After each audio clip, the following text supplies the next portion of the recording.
Welcome, listeners and viewers, to another episode of What's the T-Bev here on the BQN. I'm your host, Christos Generis. Remember, you can catch What's the T-Bev on our YouTube channel of the same name or listen wherever you get your podcast. This week, we are going to jump right into our guests for this week. He is a very good friend of mine, Mr. AJ O'Reilly. There, hey, AJ. Hey, Christos. How are you? I am amazing. I do not think I can even tell you how much I've been looking forward to this being able to join you today. This has been like the highlight of my week and keeping me going. I'm so excited. And let me shout out to your first episode last week with you and Matt. Absolutely terrific. So much fun. You did a great job. So congratulations on getting this going. Thank you. I've only been talking about it all summer, right? Like you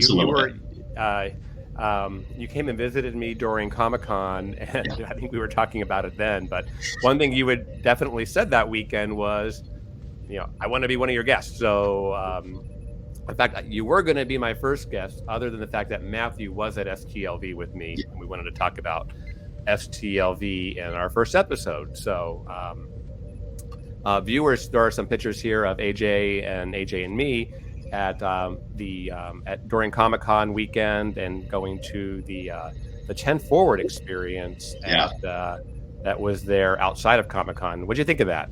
That was so much fun. It was just really neat just to be in just that kind of chill environment with everything. Unfortunately, my husband and I didn't get to go to Comic-Con itself and to see the panels and everything.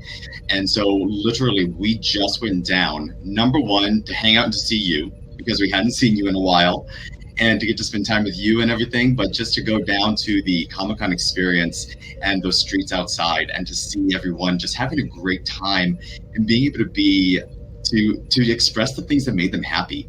Whatever their geekdom is. We saw so many costumes for the boys and DC and Marvel and superheroes and anime, and everyone just being able to express themselves. And that was just the coolest experience to see all that, and the love that went into creating that thing, to be able to present their authentic self. Plus the drinks were really good. The drinks were super good at the whole bar. Yeah, no, all of that, right? Like I got to go into Comic-Con, and let me tell you, I guess I may be getting old, because like the crowds, the pushing, the waiting, it was hot in there. COVID protocols had us wearing masks, which are great, but on the other hand, it only made it feel warmer. So being able to be outside, and Star Trek did it great, right? They had all their fun stuff outside anyway. So being able to just be at the Star Trek thing, that was the highlight of the Comic-Con for me, was the going to the outdoor outpost that they had during the day, and then going to spend time in the 10 Forward experience. That was really, what do you think what was your favorite part of the weekend, besides just the 10 Forward bar and everything? What do you think your favorite part of that entire Comic-Con experience was? Well, besides seeing friends, always, we talked a little bit this last week, is like Trek family, Trek friends. Mm-hmm. That's like the best part, the community aspect of Star Trek. That's always great. I did enjoy the fact that, there are a lot of Star Trek news broke that panel that weekend. We got our first look at Picard season 3, our first real look at it, at least the character drop and the Strange New Worlds news and all that. That was great. Some of the Gays in Space panel stuff that I got to participate in and help out with, that was always also fun. But yeah, even, I don't know if you recall, when we were like in line to get into the 10 Forward experience, right? How many people I was bumping into that I didn't even know were going to be there that night. We saw Elaine and Dana and just we met people, had people coming up to us that are in our little Facebook group that we're all in, saying, hey, I'm in that Federation Facebook group, and I think I've never started that, by the way. Yeah, Did you start that? Look at you bringing community together. Yeah, that started like way back during when Discovery first came out, and there was no page like that, and all of us were kind of just posting on our normal Facebook feed. about Discovery, and it was really pissing off our non-Star Trek friends. So we had to like put the Facebook group together. It was like basically it started off as just like San Diego gays talking about Star Trek, and it just started, going to STLV and everything. It just kind of blew that up, and it's like, so yeah, the fun group. Cool. All right. Well, as is, I guess, tradition now. So anything you do twice or more becomes tradition. We're going to get to know you and your Star Trek a little bit more. So I'm going to start off with a very easy one that, it sounds like an easy question, but it can also, it can be complicated for some people. So so AJ, what was your first contact with Star Trek? No, it was. I spent some time just kind of thinking about this question because I really can't remember a time when I didn't love Star Trek. And I think that honestly, and this kind of just came to me in the last day or so, one of my earliest memories is of this old house that we used to live when I was growing up. I must have been like 3 or 4, so like 1987 or 1988, right around the beginning. And I remember seeing the TV and seeing those first or second generation or first, second season Next Generation uniforms. And I remember the bridge, and I remember Captain Picard on the bridge, and just being enamored by the television and what was going on. And it's just like, oh, this looks like fun. I don't remember what I was thinking at all, obviously. I don't even think at 3 years old I really was thinking. But it was just something I continued to enjoy. And growing up through the rest of my life and everything, it was always something that was a constant, but there was always something within Star Trek that I felt was hopeful. There's always some kind of hope. There's always something to grab onto. There's always something that we can strive to be better within ourselves. There's always someone that we can help and go that extra mile for.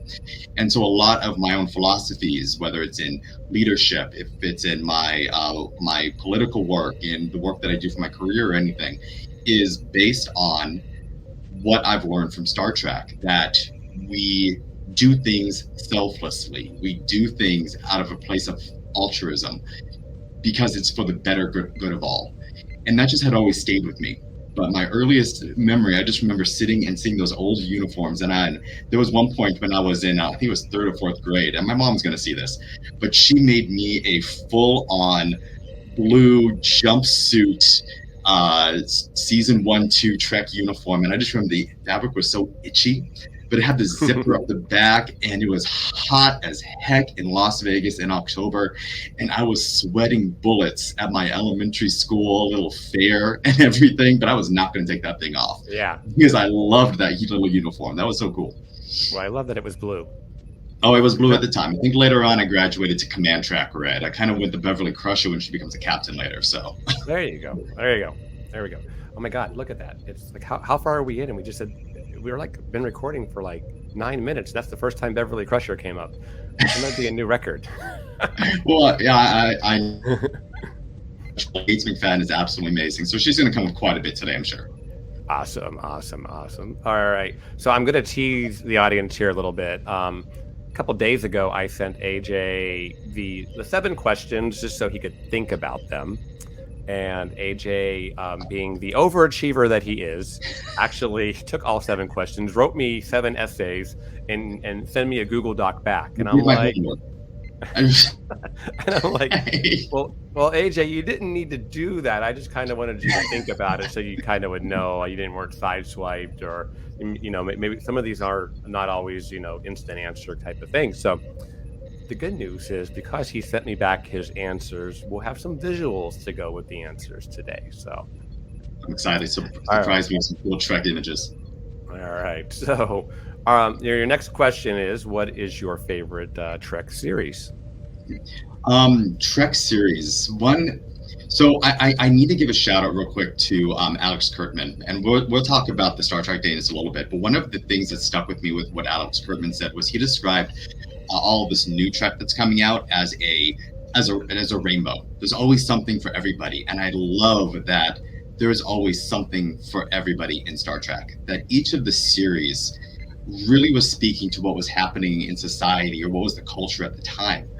And it evolved. So when you get into the later stuff, the Discovery having the huge arcs and everything, that's what TV is now. We sit and we binge one story, Game of Thrones me or something. And so Right. it's always beautiful because there's always something to grab for. But Deep Space Nine was just pure space porn. That was so much fun.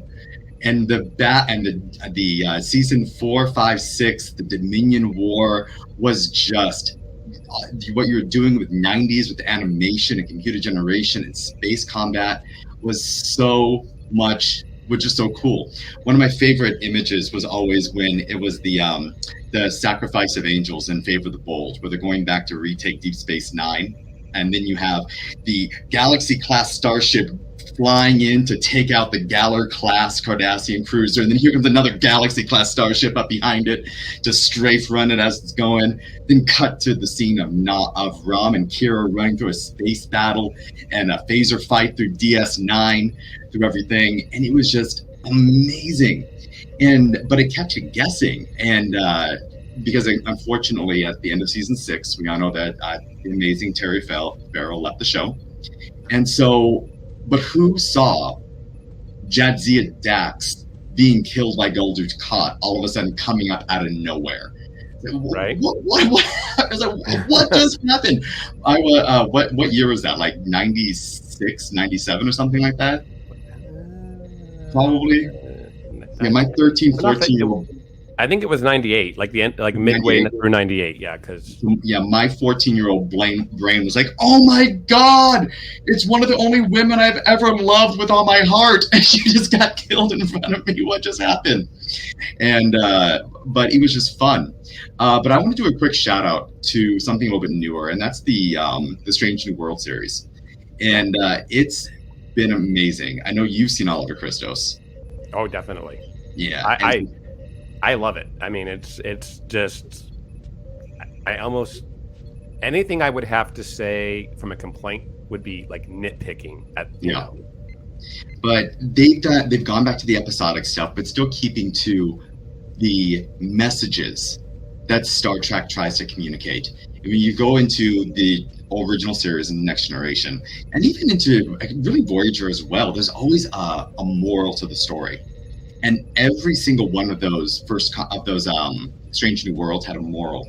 And Ghosts of Illyria, that was the episode led by the amazing Rebecca Romaine Stamos as number 1 Una, was such a terrific episode because it took.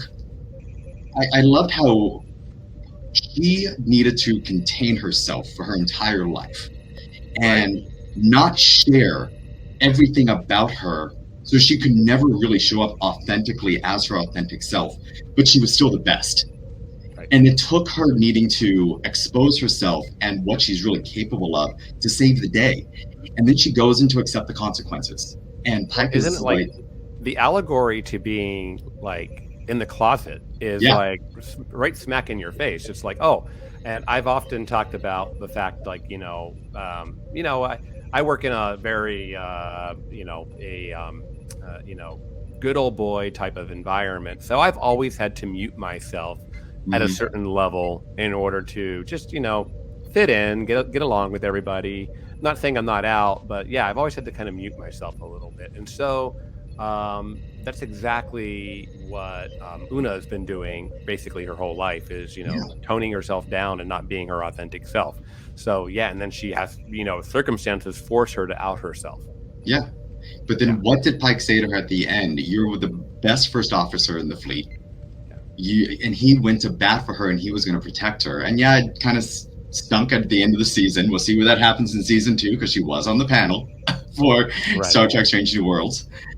So, but he went to bat for her. But then there was still that doubt in her mind. Would he have defended me if I wasn't one of the good ones? And that self-doubt that still is in there with, can she still really be her authentic self and show up authentically? If she were just a lower decker, would he have even cared?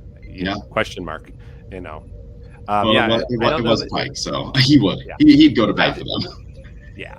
I don't think we're going to resolve this storyline nearly as fast as the arrest at the end of Lower Deck season 2. Um, Mm. like in Oh, true there's comic some book. criticism there when we get to that Yeah, episode. yeah, yeah. We got through that in like 25 seconds. So Deep Space Nine was your favorite series, and then we kind of maybe answered a couple of questions along the way, just in conversation. Any I guess maybe unpopular question. Any series that you just can't stand, or any Trek that you don't watch? I have some criticism. I said earlier, Trek is a rainbow. Thank you, Alex Kurtman, for Right. painting that picture because there's always something for everyone. There is a special place in heck, I think, for Rick Berman, though. For what he, number one, okay, I'm just gonna call out Enterprise was terrible. I can't. It is a good old boys white dudes saving the day with everything. And Alex Kurtman, for what he did to poor Jolie Blaylock and Jerry Ryan, and even the Now Visitor, just overly sexualizing them, not respecting their. That was Rick Berman, not Alex Kurtman. Careful. Oh, sorry, Rick Berman. Sorry. Yeah. No, sorry, Rick Berman, because Alex Kurtman's amazing. I like that little guy. But just overly sexualizing them. And then it's just, dudes, it's always the white guy saving everybody. Come on. And I'll just say, I just can't get past our Quantum Leap guy. I just can't get past seeing Scott Bakula as Quantum Leap. That's all I see. So. Right. I mean, we'll probably get some hate mail for this, or maybe not. But That's yeah, fine. I struggled. I've talked about Enterprise a few times on various podcasts, including this one. I had quit watching somewhere during season 1, and like their big gimmick with the Zindi got me back, and I did enjoy season 4 a lot more. The show was definitely starting to find itself, but yeah, you're right. There is a lot of machismo and I mean. I guess just how naive they made Scott Bakula's character Archer. I mean, it is like it is in the future somewhat. So why is he so naive and it just and like I said, it comes across as arrogant. Yeah. And that's really what I didn't like. And you're right. Sexualizing T'Pol, and even to that point, 7 of 9. And he was overseeing Voyager at that time also. But let's go back into what was kind of going on in society and what was happening socially, where sex was selling. That was the thing in the late 90s, early 2000s. It's always been it. Yeah. And so you sell to make money. It's what it is.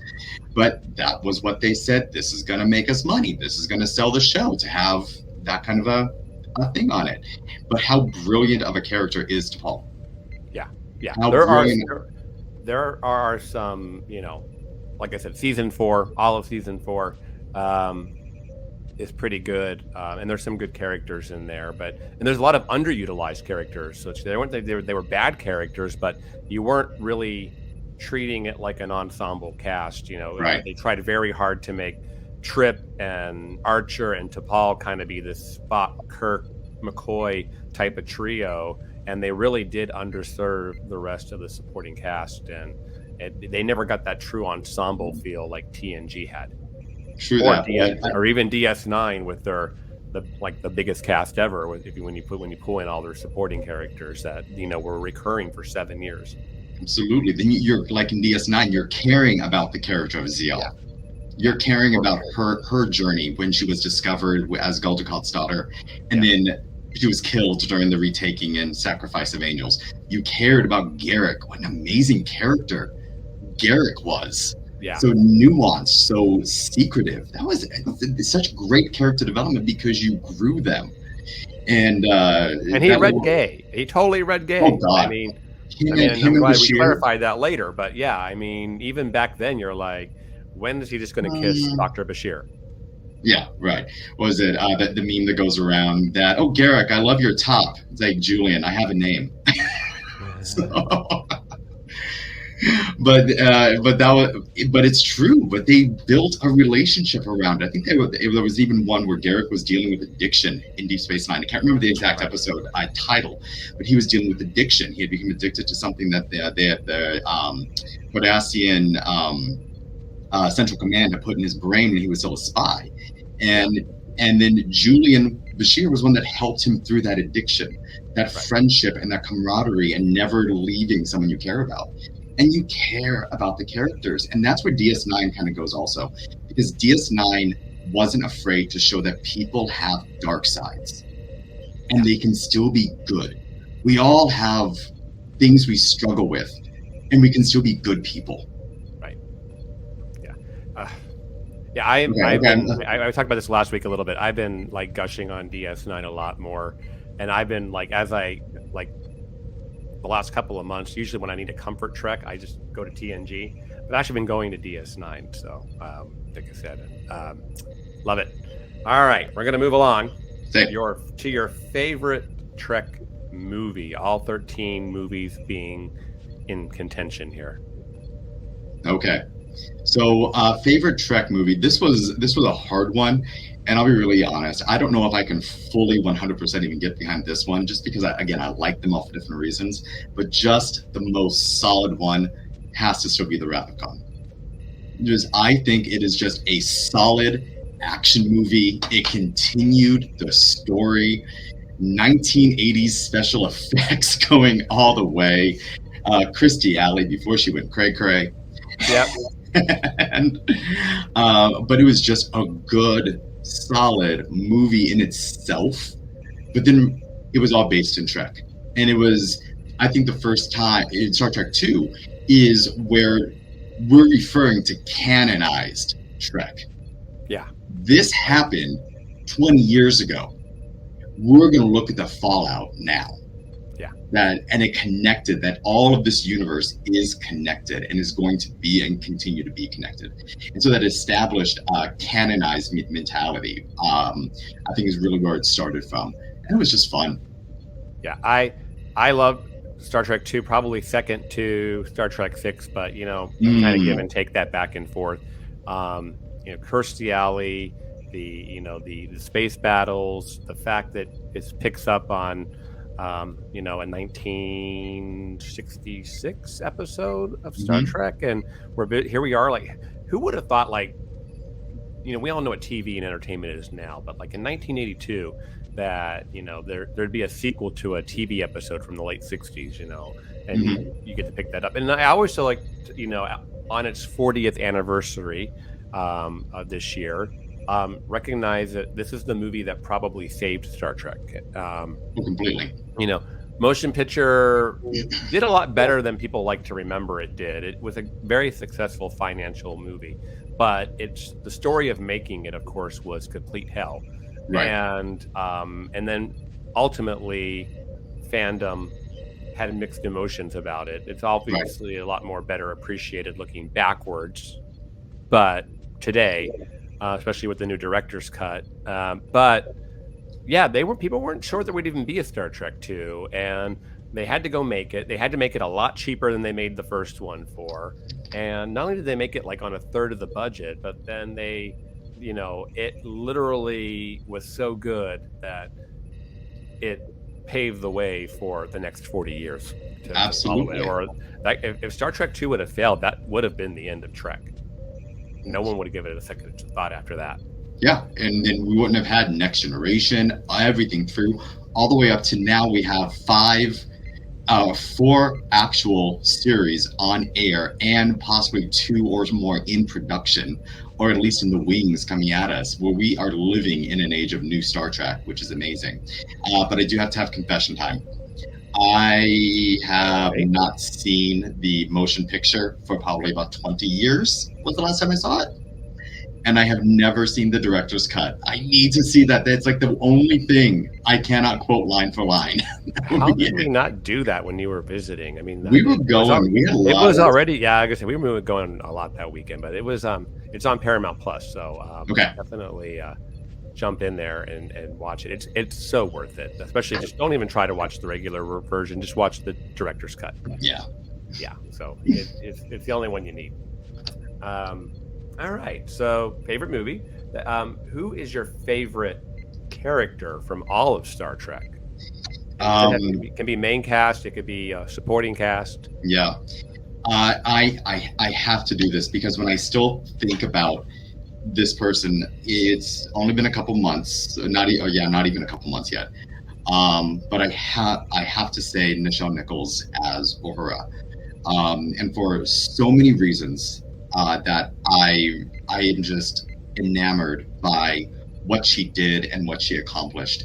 We know the story of Nichelle Nichols as far as her getting her acting and being on the bridge in 1966, 67, 68 when the show was being filmed, and to have an African American woman sitting in the middle of an act of the action, to sit in the command center, to be in an intellectual place and contributing to that in a positive, meaningful way. Episodes, even several episodes in their live track, where she said, "Oh, her, take over the helm," and she's flying the ship.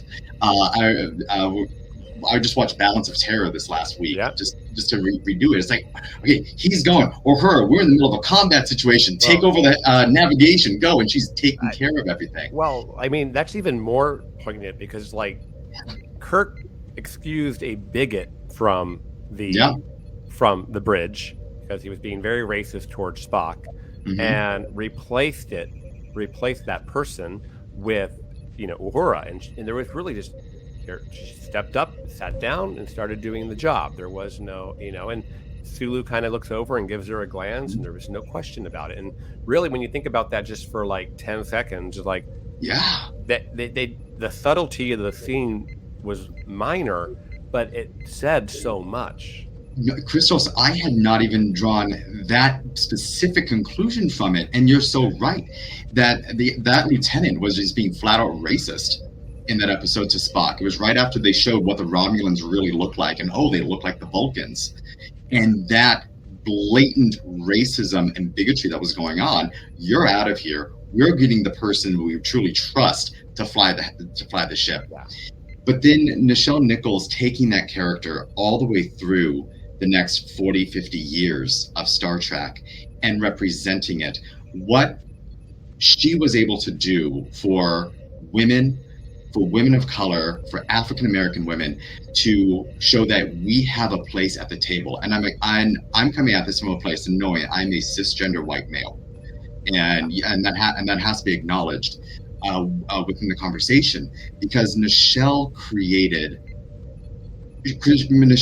made sure that everyone had a place at the table, getting girls into science and math and aeronautics and everything. I'm a teacher. I'm in education, and so to see young people achieve and grow to their full potential, and her bringing an entire generation of women to say, "You are worthy, you are enough," and that was just because she sat on the bridge, she took care of what was going on, and she did her, and just showing up to do your job and be the best that she possibly could be. Yeah. And I did finally get the chance to meet her, and I totally geeked out when I finally got to meet her. It was actually my first time ever going to a Star Trek convention. I was able to go for one day about 4 or 5 years ago. And I was in line, and her assistant took my cell phone, because it was one of those ones where they just take your cell phone and then do that. And so I sat down. "It's so nice to meet you." And she was coming up to about here on me. And then, we go up to smile for the picture, and her assistant gets distracted and walks off with my cell phone. And Nichelle looks over and is like, "Is anyone gonna take our picture?" Like, "Your assistant just left." And she literally got nervous, like, "Oh." And just shrunk down. But then I just vomited up my mouth. Miss Nichols, it was such an honor to meet you. I just want to say that growing up and seeing the representation that you had for people who have never always had a voice, and as a gay boy, and just seeing that, and I don't even remember what I said. And she just looked at me after me doing this for about 20 seconds and just goes, "Oh, honey, George would love you." I'm like, oh my God, she just touched my face. It was the best. Yeah. It was one of the best experiences ever.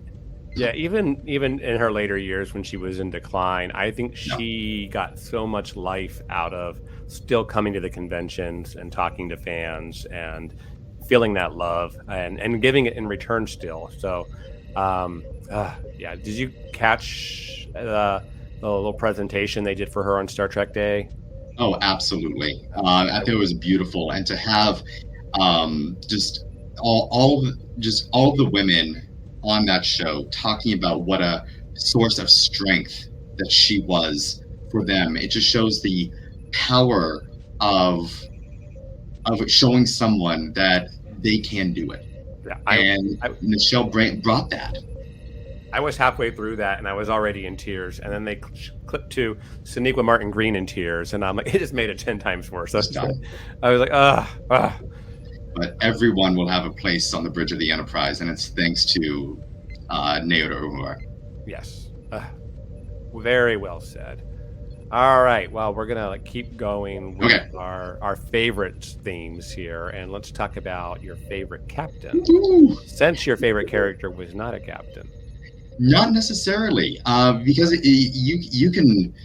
There's so many different reasons I like so many of the different characters. But when it comes to Captain, Catherine Janeway, I just think is the pinnacle of what a leader should be. There for her crew, there to support, to guide, to nurture, to keep everyone together and to keep everyone on track and to set the example. I'm a really big fan, and I would love to do a future episode with us where we're talking about captains and leadership and everything. I think that would be a lot of fun. Oh wow, yeah, that See, ideas. I love leadership discussions. Yeah, I'm a really big fan of a podcast that's called the Star Trek Leadership Academy. Yes. And it's Jeff Aiken. If you haven't heard of this, look him up with it. But he dissects episodes and looks at the traits of leadership that are apparent throughout it. But Catherine Janeway, as a leader, will go into a situation, make sure her people have what they need. If it's guidance, if it's support, if it's structure, or if it's just directives to do what it is, and then gets out of the way and lets her people do her job. And make sure. So when it comes to good management of people and supporting the people under your command, believing in the people under her command, trusting the people under her command, because she built that crew through trust and through commitment and through a dedicated vision.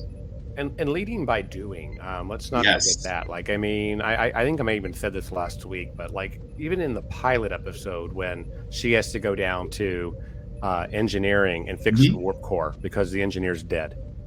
Yeah, like, you know, there are not too many other captains that at least that we've seen so far that lead shows that could go do that. You know, that you would, you know, Burnham could do it. You know, of course, here we go, the other woman. Picard is, as much as I love him, that's not his skill set. You know, not only just to be a leader, but also that scientific mind. So yes, Catherine Janeway, and all, you know. And I mean, Kate Mulgrew couldn't play her better if she tried. She was Janeway with what it was. Is, you know. She is Janeway. Who knows about what's coming up in the future? We have, and hey, we still have Prodigy. Yeah, exactly. All right, you want to talk a little bit about your second favorite, maybe, or your other favorite, or I don't know. I think this is just a total crush. Okay. I think it is a total crush on Anson Mount, Daddy Anson Mount, and the ever changing hairstyles of season 1, Strange New Worlds. But he's good. He is good as a captain. Right. Another collaborative leadership. Yes, I mean, there's a reason why this guy just showed up in season 2 of Discovery and now has his own show. Yeah. But an interesting reflection that I had when thinking about Anson Mount, though, was because actually of the season finale, The Quality of Mercy, because that was the redo of the episode Balance of Terror. Right. But if Captain Pike was in charge, and you know, certain leadership styles don't always work. And we know if spoiler alert, but if Pike had been in charge, then we would have had a much different Star Trek universe, very different Star Trek universe come out of that. So when you see the two side by side of what leadership needed in the situation, it's interesting to see how that can change the dynamic of a situation. Yeah, I agree. We were just talking about this on another podcast the other day, but it is very interesting to see the what ifs. People talk about what if in Star Trek all the time. Right. Rarely do we, once in a blue moon, do we get an episode like that one where we like get to see a what if played out for us and be like, well, that's why things are the way they are, and that's where we get to see, you can't quite put apples to apples with these captains against each other, whether it's Kirk or Pike, or Janeway or Picard or Cisco. They all have different qualities that would lend themselves better strengths and their weaknesses. So Yeah. I that was a great little bubble episode, almost, like I like to call it. Although it did seem to not just be a bubble for Pike's character. He retained that memory. So, and it obviously made him good with his future. Yeah. There's a reason for it. Yeah. And it's still important. Doesn't mean that his future is any less important, but we all have a role to play. And I absolutely love that, and I love the comparison of doing that, of doing that bit of different things. Yeah. I always wonder kind of what would have happened if Mira Sirtis actually had played the character of Tasha Yar instead of Denise Crosby. What would have happened to Star Trek Next Generation? What would it have looked like in season 6 and 7? Would she have wanted on the show? Would she have wanted off the show like Denise Crosby did, and which paved the way for Worf to get promoted? Which, what ifs? Gave us, in so many ways. We could do a whole episode on what ifs. That would be fun too. I think you're building up your feature catalog. I need to be like putting these in my Google Notes. I'll probably need some of that stuff too. I mean, we're about to transition into Star Trek Day discussion, but there won't always be this big like news weeks. There's going to be strong weeks and not so strong weeks. So we'll have to have some backup topics for the weeks that there's not a lot of breaking news in Star Trek. So my last question was, what does Star Trek mean to you? And you actually answered that back with your first question when I asked you about your first contact. So that was pretty good that you actually did 2 for 1 there. Let's see here. You had a question for me, I believe, in your notes. I did. Well, somebody jumped onto my Google Notes this morning, last minute, so I was going to pop a random question at you and go with it and just kind of surprise you. But okay, so here's one for the future also, because I like this one. Christos, what is your favorite Star Trek quote? I have like at least 2, and that's like not complete by any means. My list is vast, but of course, being a huge Beverly Crusher fan, and this is probably one of the most popular Trek quotes in general. You see these memes everywhere, but and in the episode "Remember Me," season 4, when Beverly is trapped in a static warp bubble. Thank you, Wesley. And she literally thinks her way out of her situation by herself on a tour de force acting challenge there. But at one point, Beverly asks herself, if there's nothing wrong with me, maybe there's something wrong with the universe. And I mean, where else can you say that line and not have it be ridiculous, right? Like if I said that at work, I mean, they'd be like, "You need some time off," or it's about time you had some PTO. Go take some time off. But with Beverly, it makes perfect sense in that scene when Beverly says it. And my another popular one that I love, because this one really does apply to all life, whether you're a Trekkie or not, but it's Jean-Luc Picard. It's the quote goes, "It is possible to commit no mistakes and still lose. That is not a weakness. That is life." And I'm like, how many times have we done exactly what we were supposed to do and still failed? And it's really what you learn from that. What for me, that is what I learned from that situation that will determine whether or not it was all for naught. If you fail and walk away and don't take anything, well, you might be destined to do that again. But and so those are 2 of my favorite Trek quotes. Do you have a favorite Trek quote, AJ? I absolutely love "It's impossible to make a mistake and still lose one." It's just, I think we need to give ourselves grace more so than we give ourselves sometimes. We're sometimes so hard on ourselves and so negative with ourselves. Yeah. But we forgive other people. Yeah. But just giving ourselves grace and remembering to I- be kind to yourself sometimes. I started watching Hillary Clinton's new show on Apple TV Plus last night called Etsy, and she's literally interviewing women and about current events, about life, about and she talks about perfection, especially for women. They have to be perfect all the time. They have to do well, and like you said, you don't allow yourself that ability to fail. People have said, Serena Williams just said this, I think. She learned more from her failures and her losses than she ever did from her wins. Mm-hmm. So, what's the point of winning all the time is because you're not, you might not necessarily be learning. So, learning from our failures is a big lesson in life. So, amen to that. Yeah. All right. I love it. Geeks. And we talked about Hillary Clinton, so that's a good one.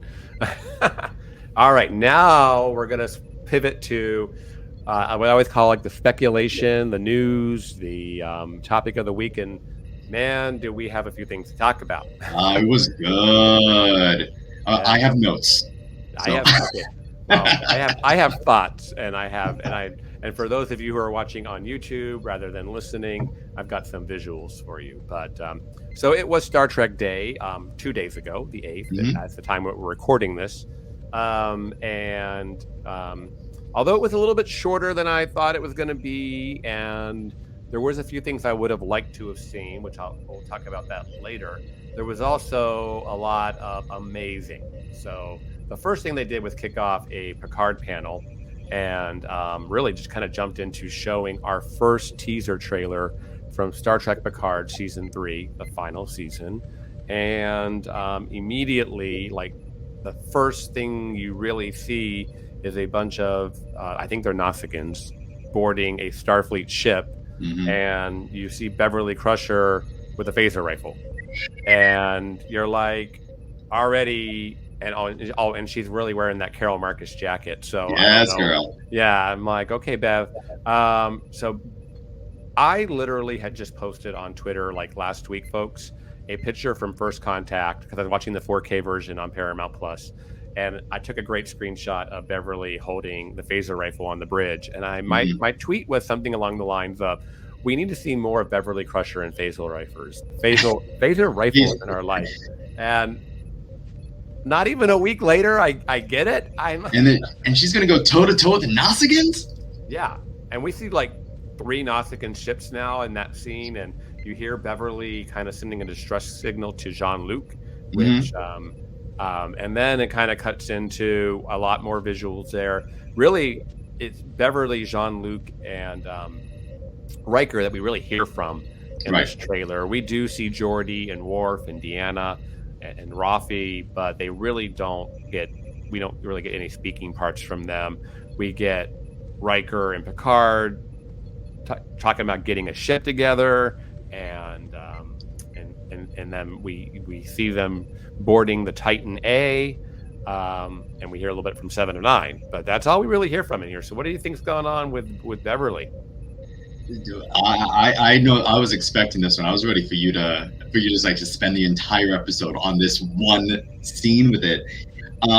It's weird because why would Admiral Picard and Captain Riker need to commandeer a ship on the down low, talking with voice slow in a bar, to go rescue someone who they're rescuing if they were on the up and up? So I think Beverly is either like doing her own thing. I think she might be leading something that's a kind of away from everything else, maybe away from Starfleet, because if she was still with Starfleet, wouldn't they be there to have her back? And Picard and Riker don't need to go try to commandeer a vessel to try to go rescue her. What do you think? Yeah, your guess is as good as mine. There's some things that don't add up. Even like the inside of that area that Beverly's in does not necessarily look like your standard Starfleet ship. There's a rumor. There was something I heard the other day to the effect that that's not a Starfleet ship. It's a former Starfleet ship. So I don't know what that's all about, because I didn't think Starfleet was in the business of decommissioning ships and selling them, but maybe they are. Well, you don't know how many of those old Oberth classes are just flying around with civilians on board, right, all over the place. yeah. But here's So here's the other thing, real quick. I'm sorry, we're assuming that this is all episode 1. Oh, that's true. Well, yeah, that's for most, and I think a lot of it will be episode 1 or 2. Yeah. One thing that Terry Matalas, I love his spoilers. He basically said on a Trek movie podcast the other day that the season starts with Beverly Crusher. So I think this Beverly in trouble, or even you never know. This scene with Beverly could be later. That stress call could be early on. That I mean, obviously she must. We've been so wrong. They show us these trailers all the time, and we think we know what's happening, and then rarely is that what pans out on screen. So it's all a big misdirect, but it's definitely there to get us excited and get us. So yeah, Beverly. I love seeing 7 and 9 in a Starfleet uniform. So do you think it's going to be Commander 7 or Commander Hansen? I think it's going to be Commander 7. Commander 7? Commander 7. Because I don't know where, here we are in season 2, and even I've started reading these Picard Stargazer comic books that are now coming out that bridge the gap between season 2 and season 3. So far, she's still 7. So, and really, I don't think she's given us any signs that she's ready to embrace Annika Hansen again. So, I don't know. We'll see. Okay. I mean, is that Captain 9 or Captain 7? I mean, first name 7, last name 9. I don't know. Or if she's just 7. I don't know. We'll have to figure that out. One thing that I am convinced is a misdirect in this episode, in that trailer, when Picard and Riker are in the shuttlecraft, and Riker goes, "Well, hello there, beautiful," and it cuts to being inside the Titan A. I don't think that was a Titan A that they were looking at when he says that. I think what could they be looking at? I just don't know. Christos, what could they possibly be looking at? I'm gonna kick your ass. Listen to you. You're lucky you're in Vegas. I think that's the Enterprise D. I think it's the saucer section of the D that has been pulled back up from the Viridian 3 or whatever that planet was, and is now a museum inside Star Dock. Wasn't that one of the rumors they were talking about, that every Enterprise was going to be in it, that they were going to be showing all of them somehow? I heard 2. 2 of the Enterprises? Yeah. So that would be... So many rumors. Oh my gosh. Spill the tea. Yeah. What's the tea? What's the tea? Bev, what's the tea? We're waiting. Yeah. One thing I will say is if you look at Worf in that picture right there, you can see he's got somebody's arm around him and a certain other character's hair on his shoulder. I think that's Rafi. Okay. So I think he's helping an injured Rafi, it looks like. I don't know. So I liked what she was talking about at the panel, where she was talking about the criminal underbelly of the 25th century. That's going to be interesting. Yeah. Thinking about criminality and something other than the Ferengi. And given everything we know about Rafi and what in the book that came before Picard, Last Best Hope, and her her Starfleet intelligence background and whatnot, I mean, who better to go maybe maybe undercover into the criminal underground to try to get to the heart of maybe what's going on here in this season. See here, Deanna Troi, not a whole lot going on there. I will point out that I think that's the same outfit they showed her in Nepenthe. Some come on, costume people. That's judgmental. She just loves the shirt. Okay, it's just her favorite sweater. I'm just looking out for Marina Sirtis here. I'm trying to get her fair share of wardrobe. You know what I mean? That's true. That's all. Nothing shady about it. I mean, she looked great in Nepenthe. I'm not saying she didn't. I'm just saying. I thought that was more I guess where I was going with is I thought that was civilian wear, and looks like she's kind of playing counselor again here on the Starfleet ship. So I don't know. Maybe I really think that there's going to be a surprise that we get for the character of Deanna Troy. Yeah. We know that Mira Sirtis and Deanna Troy was underutilized throughout this show. Yeah. We just completely so many things that they could have done with her, and Mira Sirtis herself has spoken to that on a couple of occasions. Yeah. And so I think there's going to be a surprise where a lot of the media right now is around Patrick Stewart and Gates McFadden and that entire thing. But I think there's going to be a bit of a surprise coming to us for some Mira Sirtis good stuff. And I think in all the talk too, people have also kind of maybe lost track of that we have not seen any of Brent Spiner. He was in plenty season 1 and 2. I hear you. I'm just saying they have not even begun to show his character or how that's going to play in. So, all right.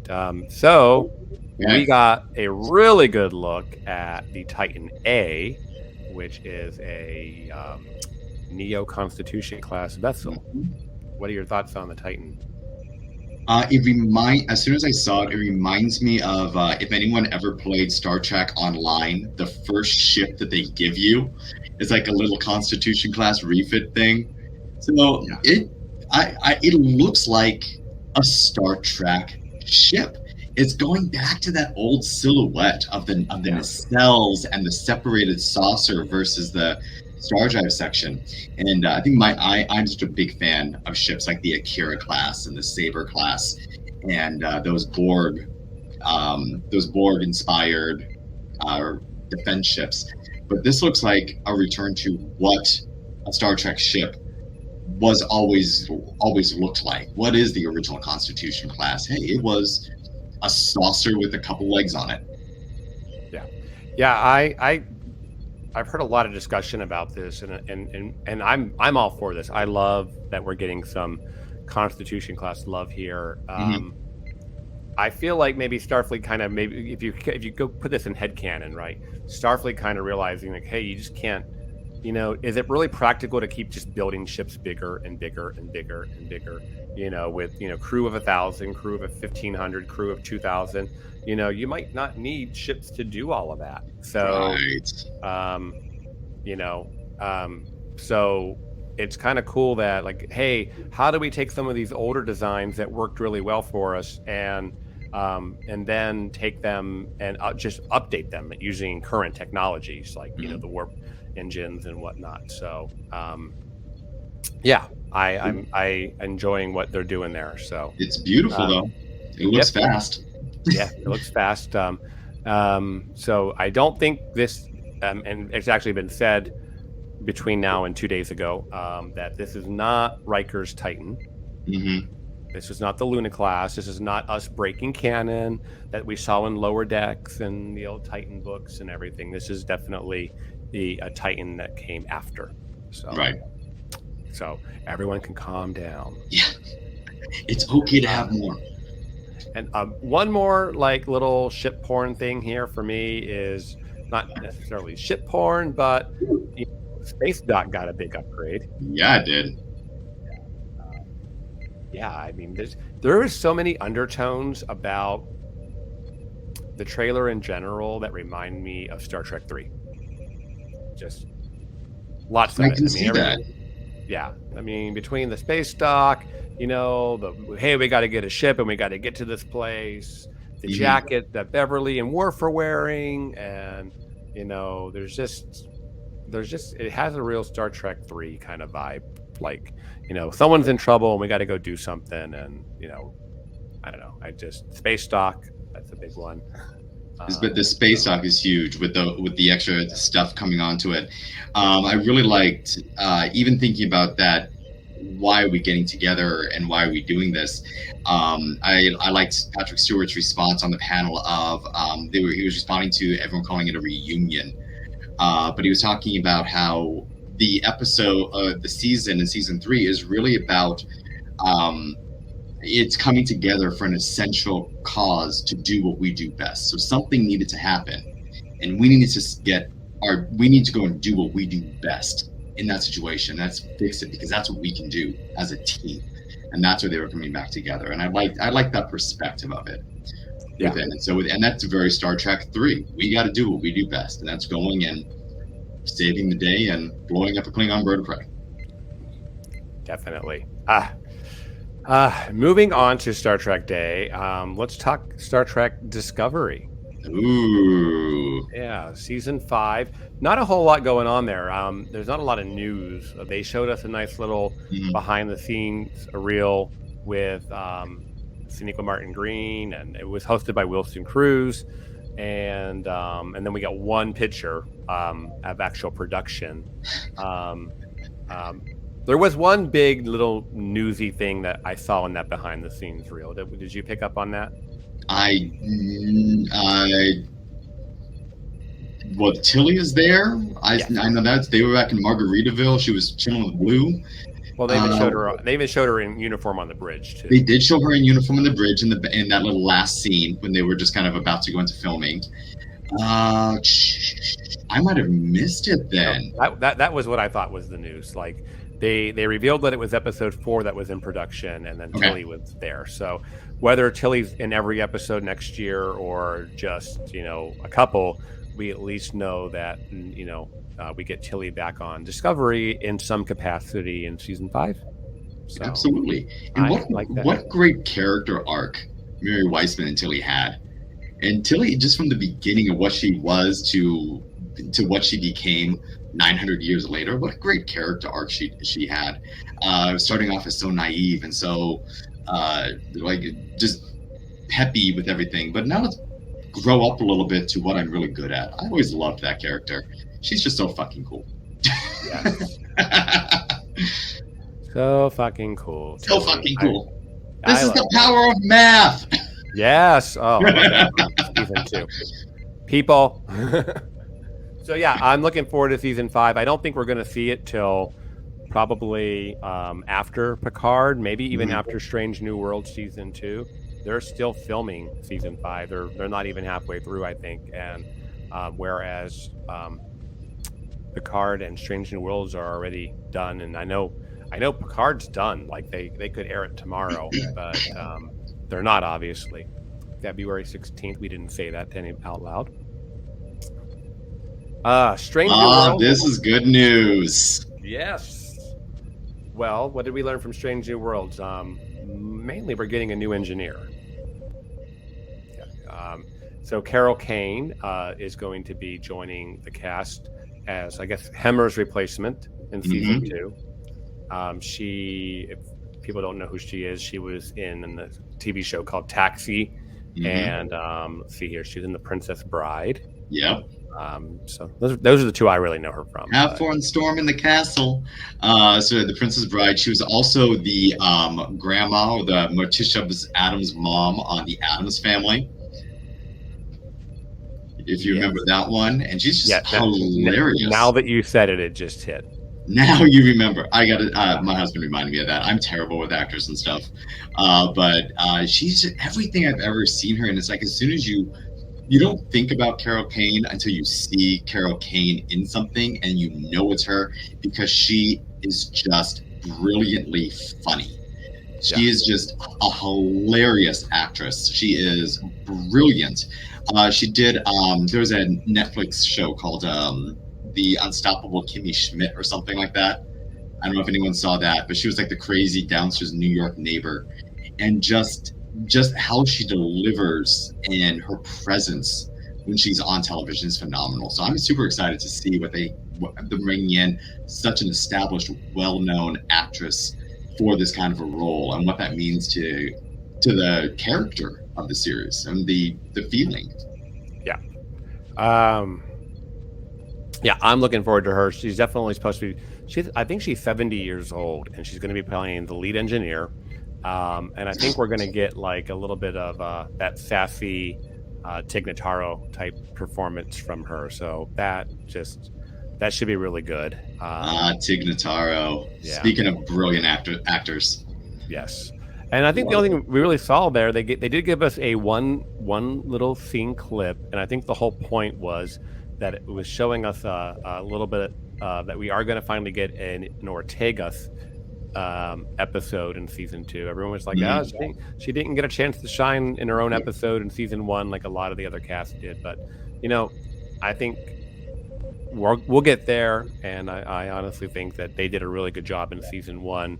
I think we saw more character growth from the entire cast of Strange New Worlds in season one than a lot that they're serving the ensemble cast a lot better than Discovery has. So I'm looking, Hmm. so I am glad that Erica Ortegas is getting her own episode, and we got to see a little clip there with a little humor between La'an and Spock, which was kind of fun, but nothing nothing real groundbreaking other than, like I said, the engineer news. Even with the idea of Carol Kane coming on, one of the coolest things about Strange New Worlds is how much it features strong women and strong female leads throughout everything. You look on Pike's Bridge, nearly every single station is being manned by a female officer, Right. almost Yeah. consistently. And we've never had anything like that in any kind of a Trek. It's always two or three women, Yeah. Yeah. Or one in or the one. original.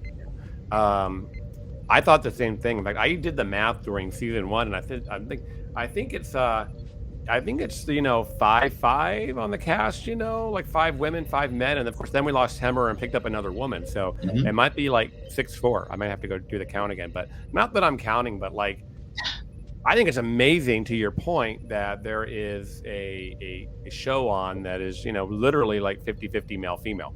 Mhm. And even though we have a cis white straight male as the captain, he is not toxic by any means and Mhm. is a leader who believes in lifting up all of his people. So we have, you have that straight white male captain, but there's so much representation on the Mhm. show that, you don't even, doesn't even feel, it feels totally fine. It feels fine and encouraging because you can only imagine. Well, I know you growing up gay, to see representation was like an oh my gosh. To Yeah. see representation in a positive way is oh my gosh. And so for young girls and for women now, and especially women of color now, to see representation and just to have the ability to see themselves and relate is so important, is so vital Yes. to us. And that's what Trek is about.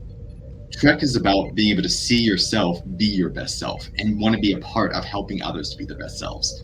So absolutely, and I'm excited for Kara Kane. Engineering is about to get sassy. I know. Next moment brought to you by AJ O'Reilly. So next up, we got a little. We got a launch date for Prodigy season one, part two, which I believe was October 27th. Don't quote me on that. But we got a little like one scene clip out of that, which had the Dauntless in hot pursuit of the Protostar. And we have to remember from season one, the Protostar can't make contact with another Starfleet ship, or they're going to pass on this virus that that they put in the ship onto the Dauntless, and so it's basically trying to get away from the Dauntless. So, and then on top of that, we had a Kona on the bridge. So, like, what the hell?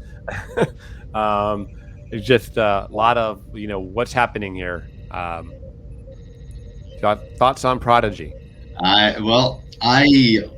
I don't mind Prodigy. I really don't. I think it's adorable for what it's trying to be. And what was it? Hologram Janeway. The real me is chasing you in a Dauntless class slipstream ship. Good luck with that. So it's like, oh, she's no there. Even the holograms being like pragmatic, just like Janeway always would be.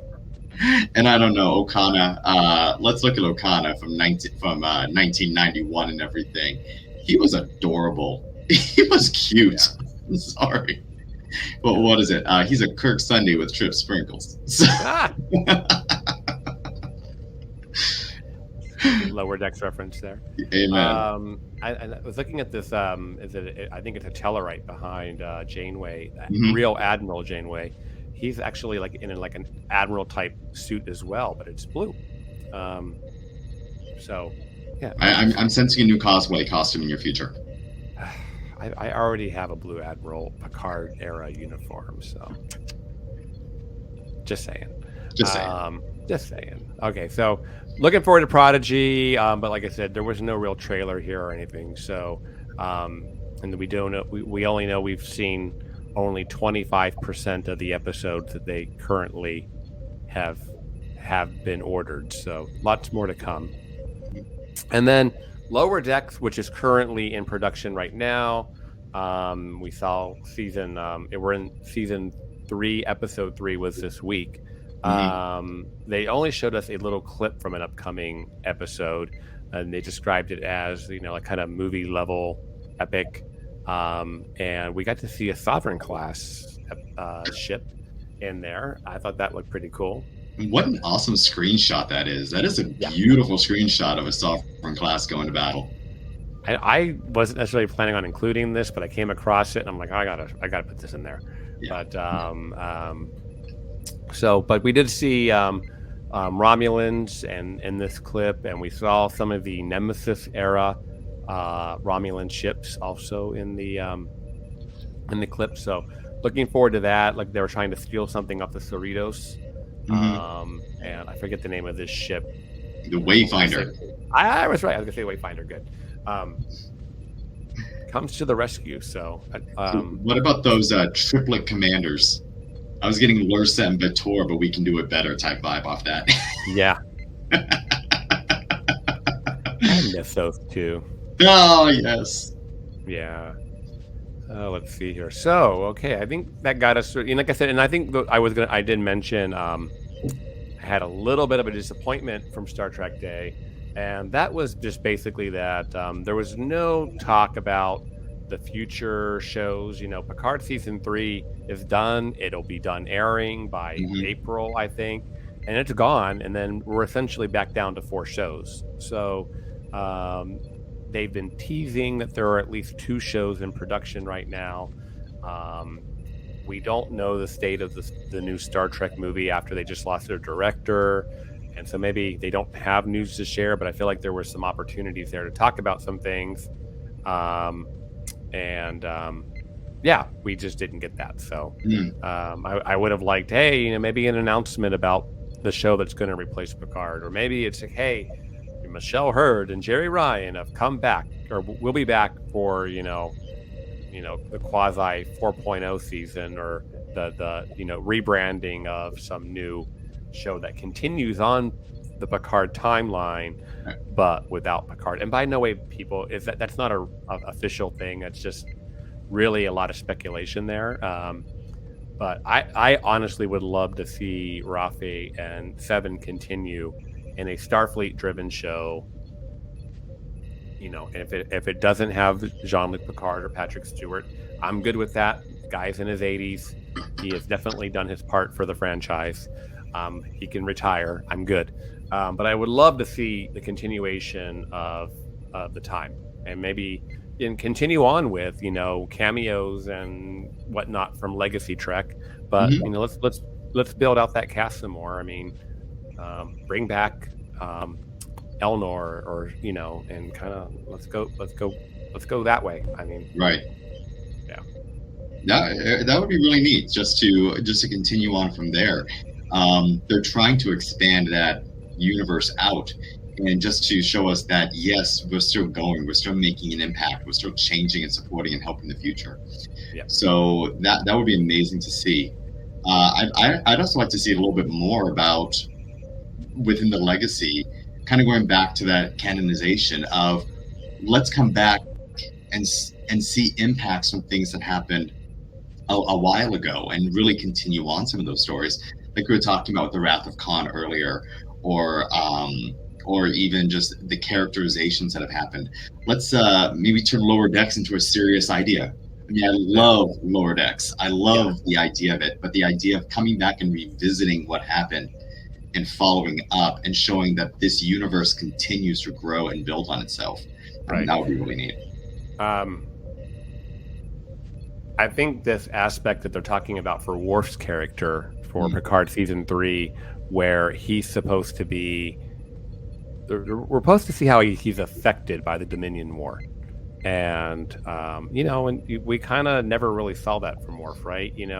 Jadzia died, and yeah, we had Ezri in the final season of DS9, and then suddenly he's back on the Enterprise after he had been made an ambassador, and just kind of got growth. So I'm glad that we're getting a little deeper dive with Worf, and maybe a little bit more of the political fallout of the Dominion War and how that affected the Federation and maybe the Klingon Empire. I mean, because effectively we haven't seen much of the Klingon Empire either, in a post DS9 situation. True. So, all right. So, we may have indirectly talked about that. So, if you could create the next Trek series, AJ, what would it be? What would it be? It would be probably. I was going to make some kind of joke about Daddy Anson Mount flying off, but I think we've got that with Strange New Worlds anyway. So anything with Anson Mount coming around is going to be great with me. But I really would love to see that continuation of the ideology. I want to see us continue to show that something that happens can have an impact in a positive way across the universe. So to show how a universe has grown because of a decision that was made, and but I want to keep it positive. I want to know that there is something good that we can look forward to. So I want something that's going to be positive. I want something that's going to be encouraging and supporting. And I just got it. I want to see President Stacey Abrams for Federation One, the President Stacey Abrams of Earth. That show, absolutely. I want to see her take political. What's going on with President Stacey Abrams of Earth? That would be destroying the Federation. So maybe she just joined the Federation. So absolutely, it was like who really's got it? President Stacey Abrams, and that popped up. Just like, oh my gosh! Wow. And but what is that political culture around, and how do we create that around good politics and good human-centered politics in nature? Well, I'd much rather her be the governor of Georgia, actually, but one they deserve her. First thing we got. Yeah. But then absolutely. But then and just with even with Star Trek Day on that one, doing the hashtag Star Trek United Gives and making the ACLU of Southern California the American Civil Liberties Union. We know what Trek's about. Trek is about building people up. Trek is about creating an environment and creating a culture where everyone is valued. Everyone is worthy and everyone is worth it, and we have to fight for everyone. Well, I was just going to ask you for your final thought, but I think that was like perfect. That was anyway. So thank you for that. Well, AJ, thank you very much for coming on as this week's guest host. I definitely would love to have you back. I was actually just looking at the runtime of the episode, and I was like, "Oh, we're a little long, a little bit over." Sorry, everybody. But that's not bad. I actually was going to follow up with that. It's like a little long, but on the other hand, I think it was all great conversation. So most good conversations don't have a time limit. So. Join me next week. My guest, I'm going to say should be and will be Kelvin Wood of the UK sector, a really good friend of mine. Excited. Yes. We would love to hear what you thought of today's episode and hope that you'll join our Facebook group, the BQN Collective, to continue our discussion there. You can also tweet your thoughts to @what's the TBev. We would love to hear from you. So please reach out. We love the interaction. And please follow the network on Twitter and Instagram at BQN Podcast. So AJ, where can people find you when you are not trying to board the Titan A? I will be Commander Seven's first officer any day. I will follow her into battle. Absolutely. I am in the Federation on Facebook, as well as some other Star Trek groups and science fiction support groups on Facebook. And then my Instagram, AJ_O'Reilly_Vegas, is also available. Private, but hey, I do a lot of Star Trek stuff. So I was such a pleasure to get to join you today, Christos. I'm so proud of you. This has been a lot of fun. And you are definitely my ultimate Kirk Sunday with Trip Sprinkles. So you just keep on being adorable. I got more to read here, so stop that. Make me blush. Please hit the subscribe button here on YouTube or Apple Podcasts and wherever you get your podcasts, and leave us a star rating and written review. That helps others find the show. At this time, we would like to thank our executive producers. They are Mark White and Amy Nelson, and a very special to our associate producer, Mr. Davey Willett, who actually is a good friend of mine from Australia, and has been very supportive ever since we talked about this podcast coming to fruition, and future guests, obviously. So if you'd like to help us keep all our shows coming to you each week, you can become a patron of the network on Patreon. Join the Hive to enjoy It's Green, Amy's Math Moments, and other network perks. With a monthly subscription of $5 or more, you can join our meetings on the Hive Mind on the second Saturday of each month. Visit patreon.com/BQN to get all the details and watch your messages.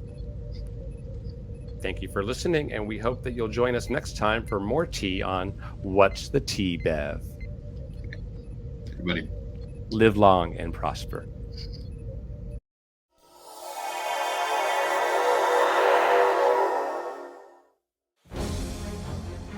Previously on BQN. All Good Things, a Star Trek Universe podcast.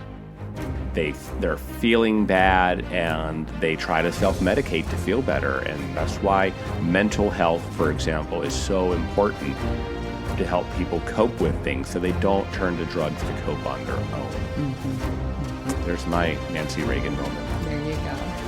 See, we were raised in the DARE program. Yeah. Infinite Diversity, a Star Trek Universe podcast. I love that Pike cooks with cast iron because I truly could not imagine him using any other kind of pans. I didn't even notice that. It's just that's a very in-character thing for him to cook on, like this, seasoned cast iron. It's probably like 300 years old, and I'm sure, yeah. Galaxy Class, a Star Trek The Next Generation podcast. But the biggest reason, of course, being that, Worf is undiscompensated. So his, obviously, redemption. How would we say that? Commendated? Or commendated? Yeah, if he was discompensated, then he Right. commendated. Accommodated? I accommodated. Accommodated. There we go. You will find these and more of your favorite podcasts on BQN.